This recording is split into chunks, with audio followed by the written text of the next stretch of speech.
Hi, everyone. This is Dr. David Peña-Guzmán from Overthink.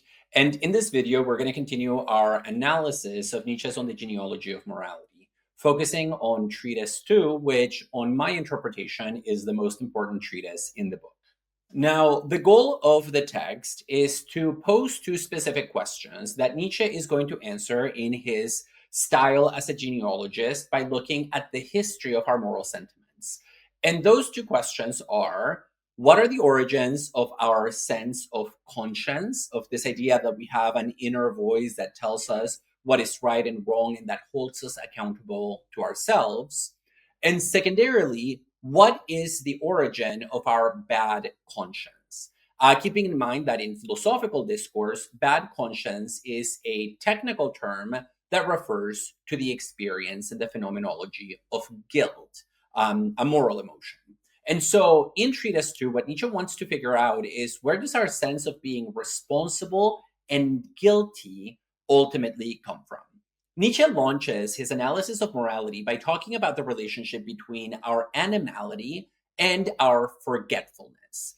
In fact, in multiple places in his corpus, Nietzsche associates forgetting with being an animal. Sometimes he makes claims like, the reason that animals are so much happier than human beings is because they can forget things much more easily than we do, whereas we carry the past like a burden in the present through acts of remembrance. And for Nietzsche, there's a sense in which forgetfulness is a positive power, because when you're able to forget, like animals are meant to be, you're able to receive the violence of the world, the violence that we receive through the senses, the violence that is a constitutive part of experience, and you're able to process it and eject it. And that kind of ejection or processing of experience is what allows animals to, again, receive that violence without being crushed by it, and allows all of us who are animals to sort of move on with our lives and live another day. Now, the problem is that, of course, humans have developed an additional capacity, which is the capacity for memory. We remember too much.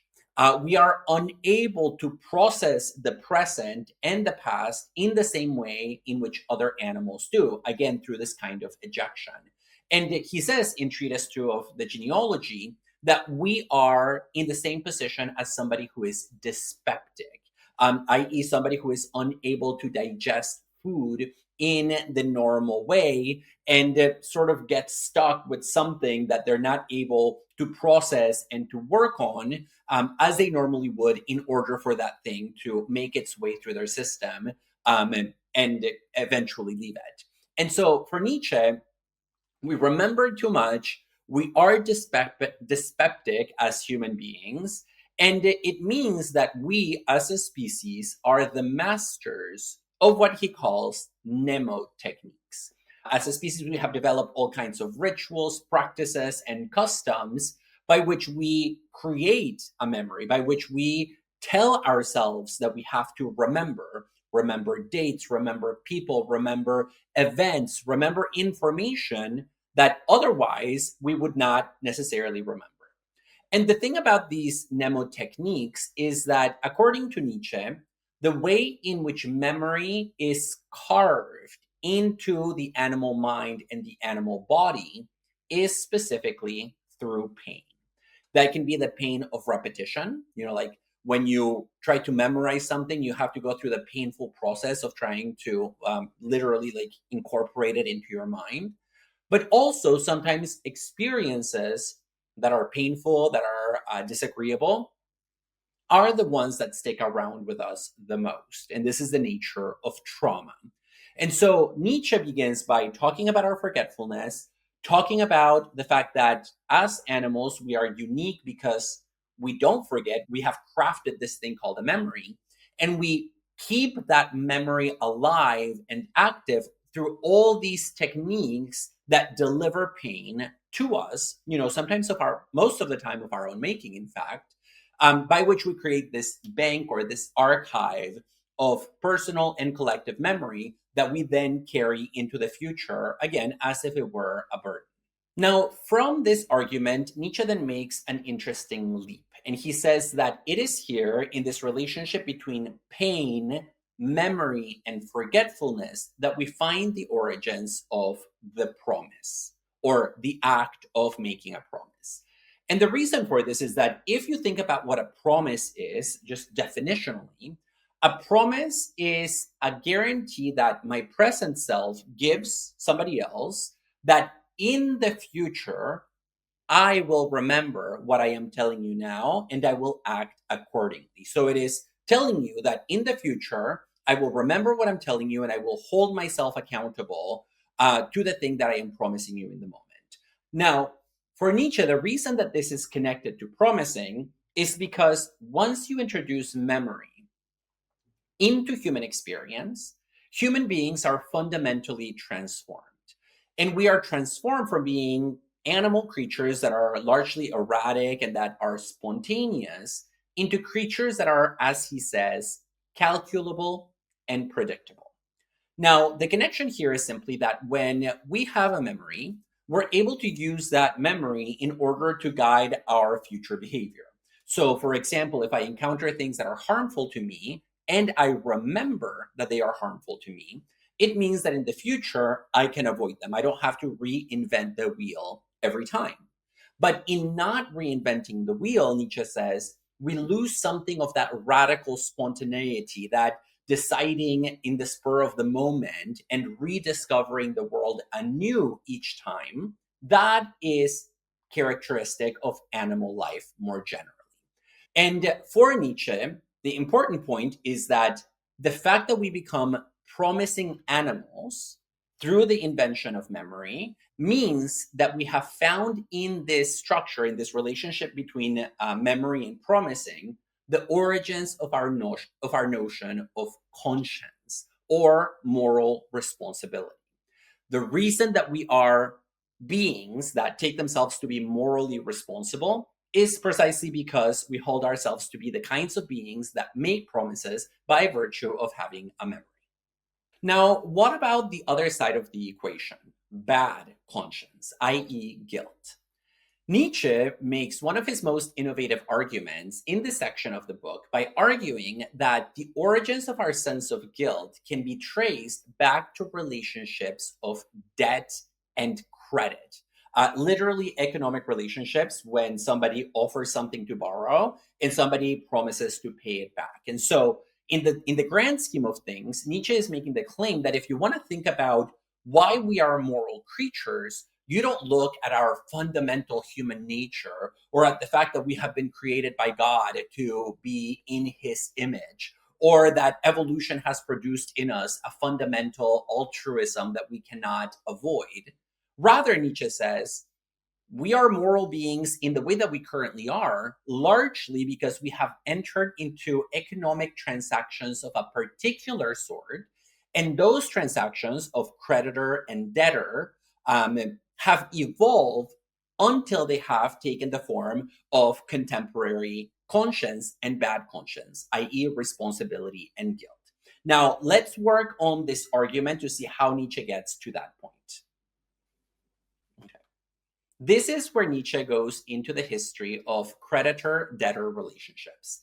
And he says, back in the day, and he's not particularly precise on the dates here, he says, back in the day, if somebody had a debt to somebody else, let's say that I borrowed $1,000 from my neighbor, there had to be some guarantee of repayment or some stipulation about what would happen in case of non-repayment.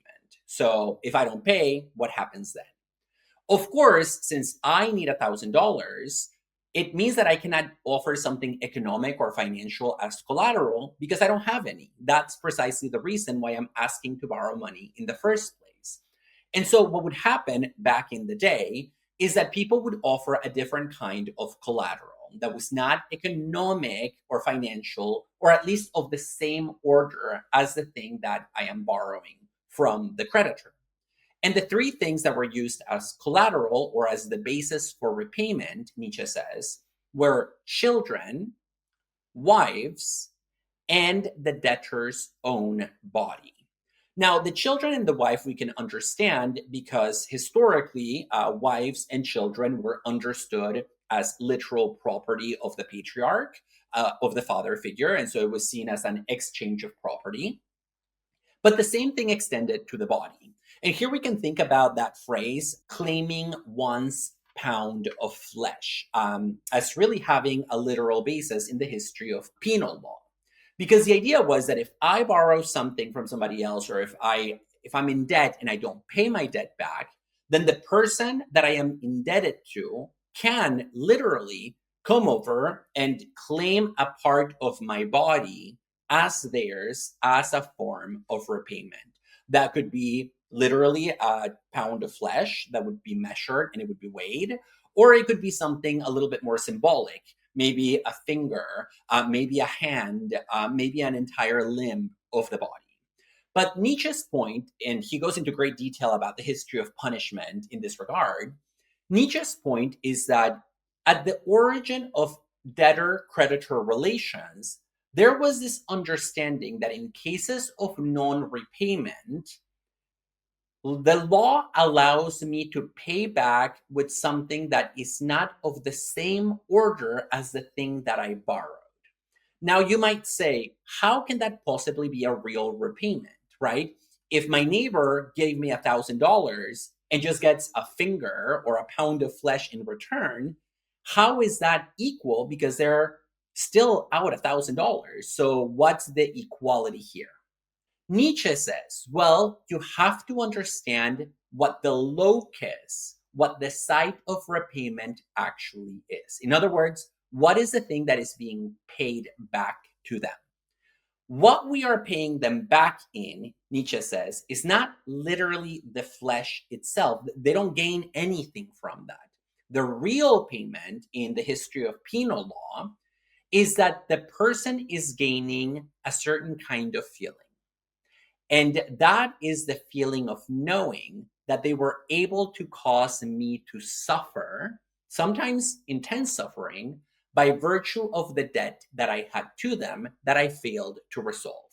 So let me walk this a little bit back, because this is where Nietzsche introduces the concept of the right to cruelty. Nietzsche says human beings are cruel by nature. We are cruel and we enjoy cruelty.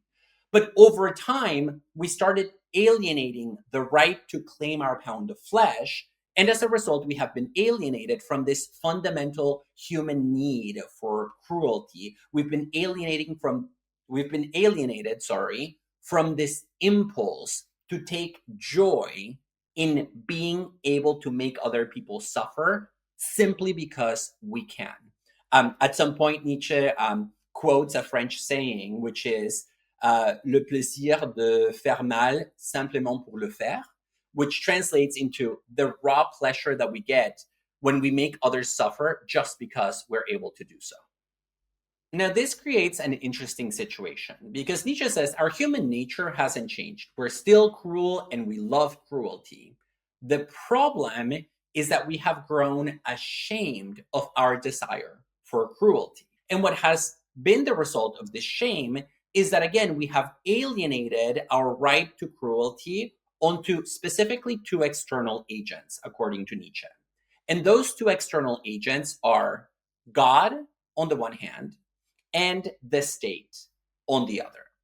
The way in which human society has evolved has meant that the only entities, the only agents that have the right to be cruel to human beings are the father in the religious sense or the father in the political sense, i.e., God or the state. Now, let's begin by thinking about the state a little more. Nietzsche says that when the state is in its infancy, when human political organization is in its first stages, taking its first baby steps, because the state is relatively weak and is not yet sedimented, the state tries to be very, very harsh and very technical about this distribution of the feeling of cruelty in relation to particular punishments. And so if you look at early penal systems, what stands out about them is their brutality by contemporary standards. Sometimes the legal codes in ancient societies were so specific about which crime leads to how much flesh being taken out. If it's robbery, you take this part of the body. If it is aggravated assault, you take this other part of the body. Sometimes to the point that they would specify how the part of the body or of the children or of the wives were to be alienated from the debtor to the creditor. But that emphasis on being harsh and being thorough and being systematic was largely an effect of the fact that the state was weak and needed to gain power. Now, as the state grows, and here we're going to see a relationship that starts in turning inverse relative to the terms that I'm using here. He says, as the state starts growing in its power, its penal codes start becoming more and more mild and more refined, because the state doesn't really need to show its power as much anymore now that it really has grown a significant amount. And that means, Nietzsche says, that theoretically, the strongest imaginable state would actually not need to punish crime in the least. So, what could be a greater sign of power for a political regime than for the regime to look at basic criminals and say, yeah, go free. Whatever you do is not a threat to me, because I know I have established myself as a very strong force of social organization. Now, because punishment begins in this way, by feeding into this feeling and the right for cruelty, and as a way for the state to gain power, Nietzsche makes the argument that we have fundamentally misunderstood in the present moment why we now punish people for their actions. Now, if you talk to any lawyer, if you talk to any juror or to any judge, the reason that we punish people is because we expect them to take responsibility for their actions, right? This is legal theory 101, criminal justice 101. But is that the reason why we always punish people? And Nietzsche says, not at all. In fact, in the past, the real reason why we punish people, it was just as a way of releasing, either individually or through the state, this impulse that we all have for cruelty. It was a kind of release, more so than a way of holding people accountable because they're responsible for their actions. That's a later interpretation of punishment that is not there at the origin of punishment. And this leads us to a key point in Nietzsche's methodology, which is his distinction in thinking about the history of morality between origin and function. He says, the thing that a thing is at its origin may continue and may evolve over time, but it might serve new functions that were not the original function that it served at the get-go. So again, with punishment, the function of punishment was not this sense of responsibility and people are responsible and free will. The origin of punishment is the satisfaction of the right to cruelty. Now, what Nietzsche is getting at in his analysis of the state is that in alienating our right to cruelty to the state, we block the personal expression of that right, such that we start hating ourselves for having a certain desire that, given the organization of society, we are told we cannot act on, that we cannot release or express or externalize. And the same thing that happens in relation to the state happens in relation to religion, especially with the Judeo-Christian concept of God the Father. Now, let's ask a very basic question. Who is God? Well, in some ways, Nietzsche says, God is the ultimate creditor because he gives us everything. He lets us borrow everything. Existence, the world, time, space, everything that is and everything that exists is there because of God, which means that we are in this perpetual debt to the divine that we cannot possibly pay back. And so we are in the same kind of relationship to God, humans and God, as the debtor is to his creditor. Now, the problem is that in the Judeo-Christian tradition, this creditor-debtor relationship goes off the rails and, as Nietzsche says, goes mad.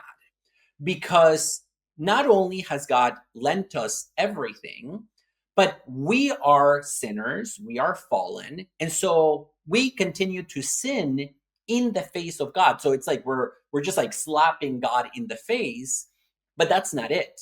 Because Nietzsche says, not only are we slapping God across the face by continuing to sin because of our fallen nature, God still manages to find within his infinite goodness reasons to be merciful in relation to us. And think about just how powerful mercy is as a concept.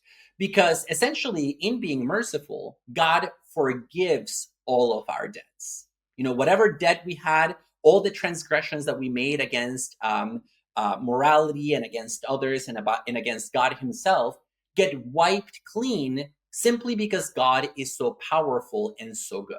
And so with Christianity, we start getting the figure of a creditor that starts showing certain kinds of contradictions.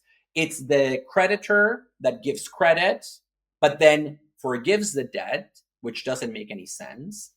And moreover, and we see this with the figure of the Christ, we have a God, a creditor, who essentially starts punishing himself instead of punishing the people who really owe him. And this has to do, of course, with the logic of the principle of the Trinity, that God, the Son, and the Holy Spirit are ultimately one, and Christ is an expression of God. I mean, Christ is the Son of God, but because of the Trinity, is also God. And so, because Jesus gets crucified, it's almost as if God, the creditor, gives us a loan, we don't repay it, we continue transgressing against God, and then God decides to express mercy by punishing himself, by claiming his own pound of flesh, here embodied in the act of the crucifixion.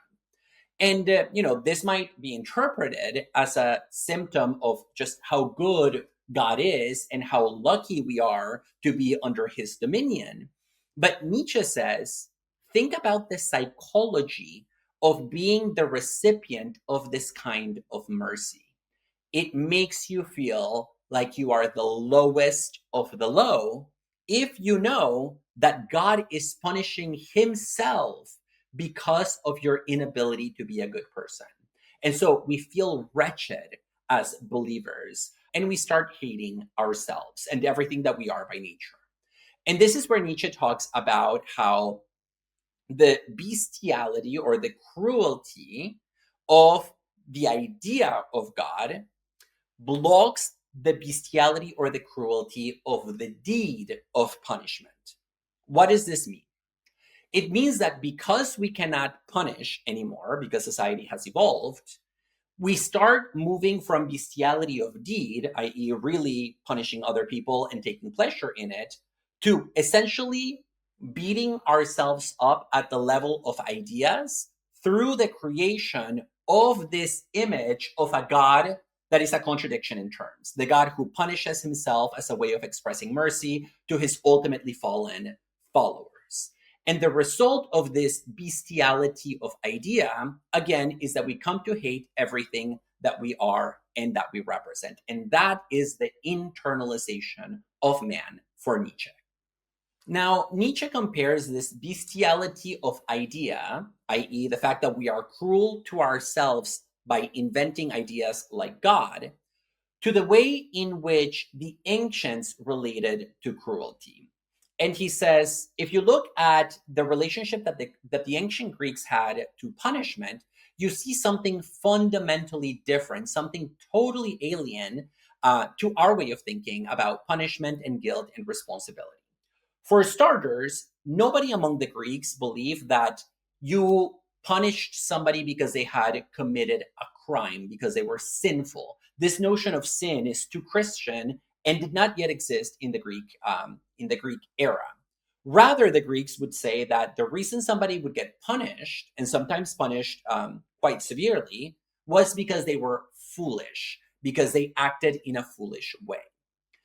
Secondarily, he says, if you look at the Greeks and their conception of God, or rather their conception of the gods, because they were polytheistic, they don't really separate gods from cruelty, right? The Judeo-Christian God is not cruel. The Judeo-Christian God is pure and good and infinitely merciful, which is why if he's going to punish anybody, he's going to punish himself as a way of forgiving our sins. With the Greeks, it's the other way around. They are evil. The Greek gods are themselves evil. They do pillaging, they do violence of all sorts. And so there's a way in which we invent our gods in order to be cruel to ourselves and feel ashamed for our animal impulses. But the Greeks invented their gods sharing with humans these impulses for cruelty, actually as a way of justifying the fact that humans are like that. So, in some ways, the Greeks created a world of gods as a way of coming into having a good conscience about their own desire to satisfy the right to cruelty.